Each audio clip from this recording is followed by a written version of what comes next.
आज की short analysis में हम डिस्कस करेंगे टाटा कम्युनिकेशन स्टॉक के ऊपर। दोस्तों ये स्टॉक अगर आप देखो तो सितंबर 2024 से करेक्शन के अंदर चल रहा है। ओवरऑल अगर आप देखो तो ये स्टॉक ने 3 महीने पूरे करेक्शन में बिता दिए और करेक्शन में भी दोस्तों स्टॉक ने दोनों तरह का करेक्शन दिया, प्राइस वाइज टाइम वाइज दोनों। पहले स्टॉक ने प्राइस वाइज करेक्शन दिया जहां पर ये स्टॉक काफ़ी हद तक डाउन साइड करेक्ट हुआ।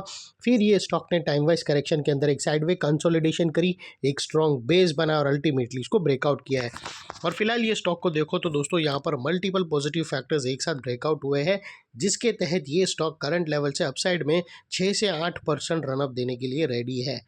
लेकिन दोस्तों यहाँ पर कोई भी हमारी बाय सेल होल्ड रिकमेंडेशन नहीं है, ये प्योरली एजुकेशन पर्पज से मैं अपना पॉइंट ऑफ व्यू आप लोगों के सामने शेयर कर रहा हूँ। कोई भी पोजीशन लेने से पहले अपने फाइनेंशियल एडवाइज़र को ज़रूर कंसल्ट कर लेना।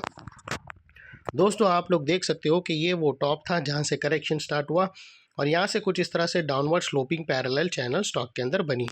और जब तक स्टॉक ये डाउनवर्ड स्लोपिंग पैरेलल चैनल में था, स्टॉक प्राइस वाइज करेक्शन के अंदर एंगेज रहा और यहाँ पर back to back lower lows hit हुए। दोस्तों अगर आप देखो तो फर्स्ट लोअर लोज यहाँ हिट हुआ, सेकंड लोअर लोज यहाँ पर ट्रिगर हुआ, थर्ड लोअर लोज यहाँ हिट हुआ और लास्ट लोअर लोज यहाँ हिट हुआ। और जैसे ही दोस्तों ये downward sloping parallel channel upside में ब्रेकआउट हुई, इसने मल्टीपल हायर हाइज को ब्रेक करके उसके अबाउ सस्टेन क्लोजिंग देकर कंफर्म कर दिया करेक्शन कंप्लीटेड। यहाँ पर हमें दो मेजर पॉजिटिव सिग्नल मिले फ्रेंड्स। पहले तो इसने डाउनवर्ड स्लोपिंग पैरेलल चैनल को अपसाइड में ब्रेक किया, जिसकी वजह से जो स्ट्रेट डाउनसाइड फॉल आ रहा था प्राइस वाइज करेक्शन का, अल्टीमेटली वहाँ पर ब्रेक लग गई। और सेकेंडली इसके अंदर जो continue back to back lower lows hit हो रहे थे वो स्टॉप होके उसके अगेंस्ट में first time higher highs register हुआ क्लोजिंग बेसिस पे, जो हमें कंफर्म करता है कि स्टॉक के अंदर बॉटम लग गई है, करेक्शन कंप्लीटेड और ट्रेंड इसका चेंज हो चुका है। करेक्शन का ट्रेंड बाई साइड की तरफ शिफ्ट हो चुका है। अनलेस एंड अनटिल यहाँ पर कोई नया लोअर लोज ना मिले या पुराने लोअर लोज के नीचे क्लोजिंग ना मिले, तब तक हम यही मानकर चलेंगे कि यहाँ पर बॉटम लग गई है और करेक्शन कंप्लीटेड। और दोस्तों बात कर लेते हैं यहाँ पर डाइवर्शन की। तो फ्रेंड्स अगर आप RSI डालकर चेक करो या MACD डालकर चेक करो, आपको यहाँ पर क्लियर पॉजिटिव डाइवर्शन मिलेगा। प्राइस एक्शन की जो लास्ट लोअर लो स्विंग अगर आप कंपेयर करो RSI के लोअर लो स्विंग से, तो आपको यहाँ पर क्लियरली डाइवर्शन मिलेगा। प्राइस एक्शन की जो लोअर लो स्विंग है अगर आप देखो तो वो डाउन साइड की तरफ टिल्ट होते हुए मिलेंगे और वही दोस्तों RSI के लोअर स्विंग अपसाइड में टिल्ट हुए हैं और यहाँ से हमें ब्रेकआउट मिला है जो एक अपसाइड मोमेंटम पंप कर सकता है स्टॉक के अंदर। और अल्टीमेटली दोस्तों बात कर लेते हैं यहाँ पर चार्ट पैटर्न का। तो फ्रेंड्स अगर आप देखो तो यहाँ पर हमें एक ज़बरदस्त triangular chart pattern clearly breakout होते हुए विटनेस होती है। और दोस्तों ये जो ट्रायंगुलर चार्ट पैटर्न है उसकी जो नेकलाइन है वो तकरीबन 1830 के आसपास आती है और ये जो इनसाइड रेंज है ट्रायंगुलर चार्ट पैटर्न की दोस्तों ये 6 से 8% की है, जो ऑलरेडी ये नेकलाइन से ब्रेकआउट हो चुकी है। अपसाइड सस्टेन मूव स्टार्ट होगा तो स्टॉक 6 to 8% रिटर्न दे सकती है।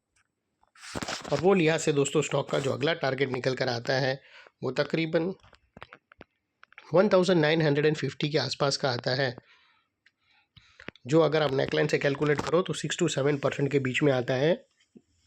और एक और चीज़ याद रखना दोस्तों, अगर ये स्टॉक 2000 के ऊपर क्लोजिंग देगा तो इसके अंदर हायर टाइम फ्रेम की एक और बड़ी पैटर्न ब्रेकआउट होंगी, जिसके बाद ये स्टॉक के टारगेट और भी अपसाइड में रिवाइज्ड होंगे और अल्टीमेटली ये स्टॉक एक डबल धमाका का कैंडिडेट भी बन सकता है।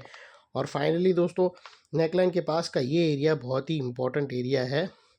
और उसके पहले दोस्तों आप लोगों को स्टॉप लॉस के बारे में बता दूं कि स्टॉप लॉस के लिए यहाँ पर मल्टीपल ऑप्शन अवेलेबल है। आप अपने एडवाइज़र को पूछकर ATR की हेल्प ले सकते हो या फिर ब्रेकआउट कैंडल के लो के नीचे क्लोजिंग बेसिस पे या फिर नियरेस्ट लोअर स्विंग। जो भी स्टॉप लॉस रखो दोस्तों इतना मेक श्योर करना है कि आपका risk to reward ratio at least 1:2 या मिनिमम 1:1.5 रहना चाहिए। और दोस्तों यहाँ पर बीच में कुछ रेजिस्टेंस है जो ये स्टॉक फेस करेगा 1900 के आसपास, जिसको हम ब्लू में कर देंगे। ये एक रेजिस्टेंस लेवल है जो टारगेट से पहले स्टॉक यहाँ पर एक रिजेक्शन फेस कर सकता है। और फाइनली दोस्तों नेकलाइन के पास का ये एरिया बहुत ही इंपॉर्टेंट एरिया बनकर खड़ा है, क्योंकि अगर आप देखो तो मल्टीपल पॉजिटिव फैक्टर्स यहाँ पर एक्शन में आते हुए मिले। दोस्तों यही एरिया पे हमने डाउनवर्ड स्लोपिंग पैरेलल चैनल को अपसाइड में ब्रेकआउट होते हुए देखे, लोअर लोज हमें हायर राइज में शिफ्ट होते हुए मिले। यहाँ पर ही दोस्तों हमें पॉजिटिव क्लियर डाइवर्शन मिला MACD के थ्रू, RSI के थ्रू, और यहाँ पर ही दोस्तों एक ज़बरदस्त ट्रायंगुलर चार्ट पैटर्न ब्रेकआउट होते हुए क्लियरली मिली है। तो वो लिहाज से दोस्तों ये एरिया जो अभी तक एक स्ट्रॉन्ग रेजिस्टेंस था वो अल्टीमेटली स्ट्रॉन्ग सपोर्ट बनकर खड़ा है।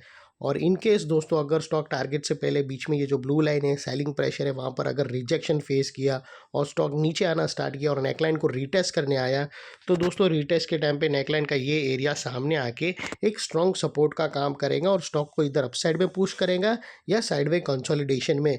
और इतने बड़े स्ट्रॉन्ग सपोर्ट के नीचे क्लोजिंग बेसिस पे आप लोगों का स्टॉप लॉस रहना चाहिए जो आसानी से हिट ना हो।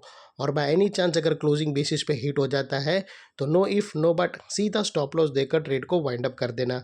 ये थी हमारी शॉर्ट एंड स्वीट एनालिसिस। अच्छी लगे तो प्लीज़ चैनल को लाइक शेयर सब्सक्राइब ज़रूर करना। Thank you. जय हिंद।